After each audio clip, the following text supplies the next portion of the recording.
na nandito ka yung kanya. Diba? Kaya nila nun, nakinig lang sa training, sabi nung nagsasalita speaker, hindi ko na basta sabi niya, pag nabiyak ka ng asawa ko, pinapili ka na, unify ako. Ay, grabe, ay, grabe. Malapit ka na. Ay, ganun. Tapos nung na-experience ko na, grabe talaga yun.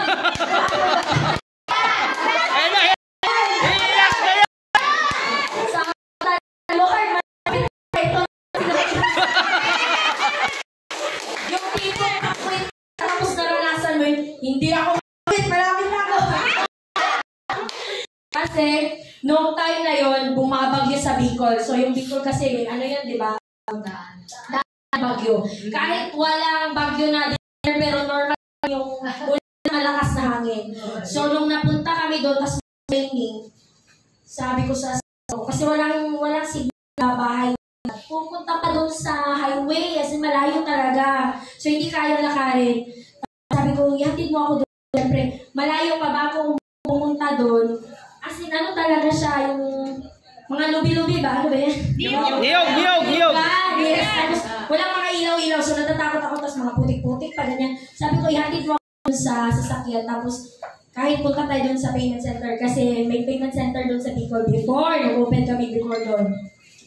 So, may signal, maka-attend. Kasi whatever it takes na sabi ni Upline, di ba? Kahit bagyong patay, kung commitment. Kaya kung dyan ang new, patay ka na talaga. Diba? Tapos, sinama ang mga asawa ko pero labag sa kalooban.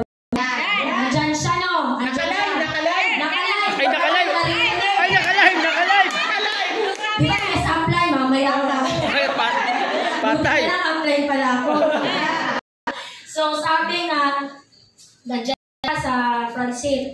So, nag-ano lang siya, kumbaga, masama yung pilitan, okay? After the training, ilang oras yun, syempre, abutin tayo 3 hours, 4 hours, di ba?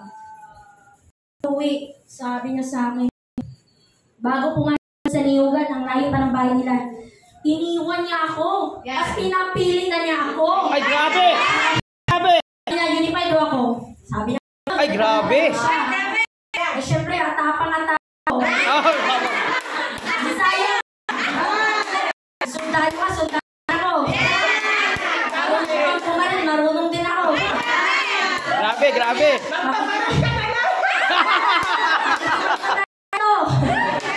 So, sabi ko sa kanya, unified. Diretsuhan. Walang dagdag-isip. Ay, grabe! Bakit? Ikaw lang ba yung magulang mo lang buhay? Yan. Magpe-payback ako sa parents ko. Kung ayaw mo mag-payback sa parents ko, ako gusto ko mag-payback sa parents ko. Gusto ko yung mga kapatid ko. Kasi 7 po kami magkakapatid. Ako po yung bunso. And lumaki ako sa pamilya na broken family. So, ako yung feeling ng isang bata. Nung kabataan ko, wala yung magulang, busy, both parents sa paghahanap buhay. Ikaw nga nakikita mo yung mga kapatid mo, nawawala yung landas. So, ayokong mangyari yun sa mga, especially nung naging mama na ako. So, sabi ko, hindi pwedeng, patayin ko yung pangarap ko dahil Tama! Ay, grabe! Application talaga yung trainings kasi araw-araw, di ba? Tama! Araw-araw yung trainings, tapos andun na nga sa sinabi na gano'n. So, ipaglalaban ko yung pangarap ko, right? Tama. So, sabi, tumikil yung asawa ko. So, nakita niya talaga, Palaban!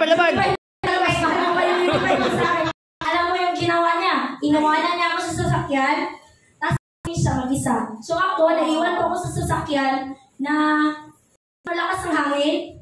Oo, tapos syempre takot ako. Ayaw ko talaga umuwi. Tapos nag-ano na ako may apply ko yung apply na talaga na ako. Hindi ako umuwi mag-isa to. Natakot ako. Ganon siya. Okay? Actually, ano yung pagka-umaga ayun, na mali na yung kwento. Basta pagka doon ako natulog sa saktan, wala akong tulog kasi inabutan ako ng umaga tapos umuwi na ako mag-usap. Kasi na yun, nagsagutan kami na gano'n. paglalaban ko yung pangarap ko. So, Ay, grabe! Oo, tumahimik siya, na-realize niya na talagang seryoso ako, okay, sa business.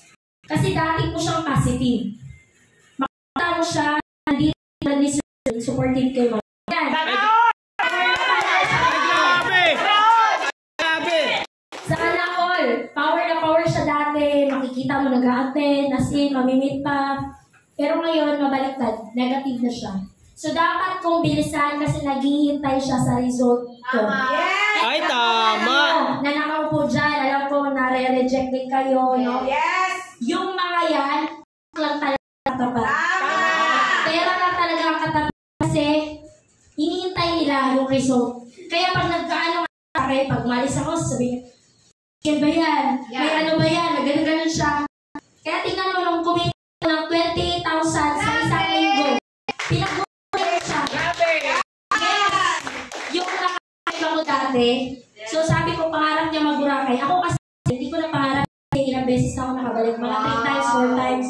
So wala na sa akin yung Boracay. Pero dahil, isa sa deepest why ko, sige, tuparin natin yung pangarap mo. Pinag-Boracay ko siya. Yes, Boracay. Kami lang dalawa. 8 wedding anniversary.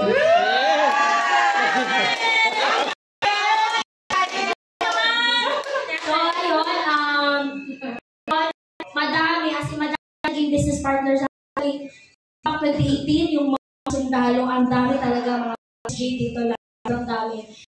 Nung una, ayaw kong invite. Ayaw kong mag-group. Bakit nga ba ngayon? Networker na ako.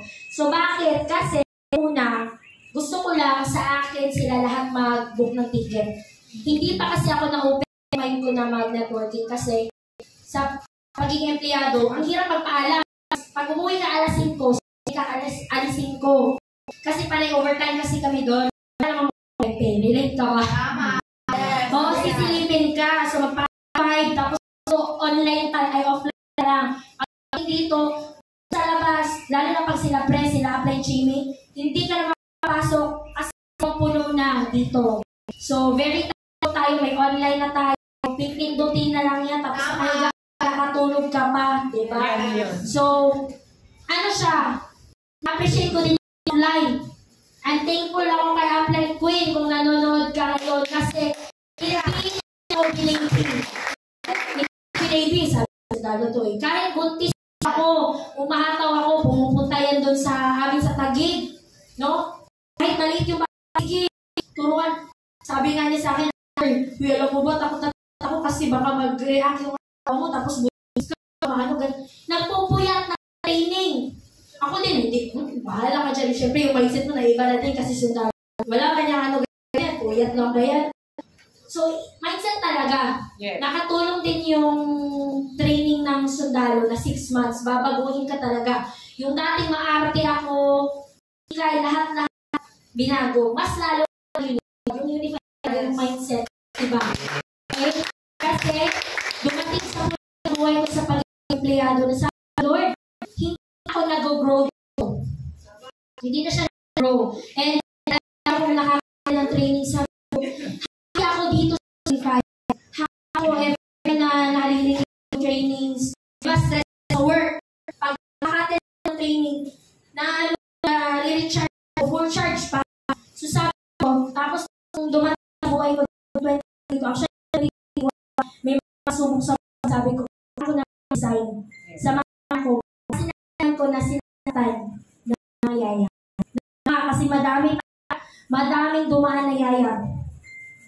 So, nakasa ng first tinuloy pero nung 2022, tinuloy talaga kasi ano siya eh, ako nung yung panganay hindi naman, nagkataon nandun ako bahay, tapos grabe yung iyak ng anak ko na 3-4 years old siya tayo, yung lalaki.